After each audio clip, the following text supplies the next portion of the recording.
On aime bien ranger les choses dans des cases. Et donc, il y a les artistes, il y a les start-upers, il y a les agriculteurs, il y a les grands groupes, il y a les jeunes, il y a les personnes âgées. Bon. On découpe la société en morceaux et en fait on crée des frontières hein, entre les générations, entre les secteurs, entre les mondes et donc on crée des fractures. Hein. Voilà. Et donc toute la question va être comment est-ce qu'on pense le monde autrement et comment est-ce qu'on pense l'action collective autrement. Je donne un exemple très concret que je trouve, en tout cas une belle réussite. Il y a un artiste plasticien qui s'appelle Jérémy Gobet qui a travaillé, dont le concept s'appelle donc Corail Artefact.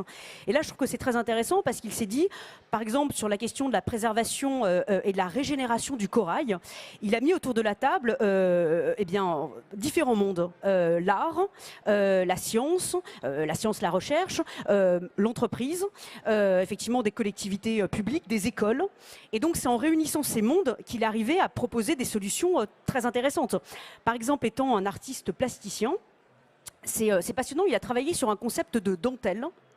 Donc en plus, il y a tout l'univers de la dentelle qui est intéressant. Donc il a construit une dentelle qui permet de servir de tuteur sur le corail et donc de régénérer le corail. Donc déjà, c'est intéressant cette hybridation de matériaux.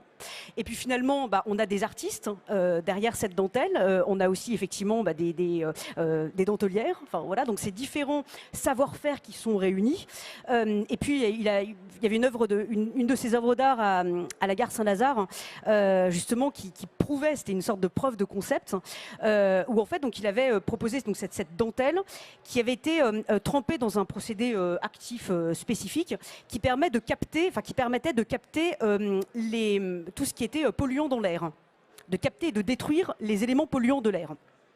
Et donc ça c'est génial, parce qu'en fait on voit qu'un artiste peut apporter une solution pour peu qu'ils se travaillent autour de la table avec des chercheurs, des entreprises, des investisseurs, mais aussi la puissance publique, et que tout ce monde-là va créer quelque chose, en plus qui est, en termes d'imaginaire, c'est génial. Hein.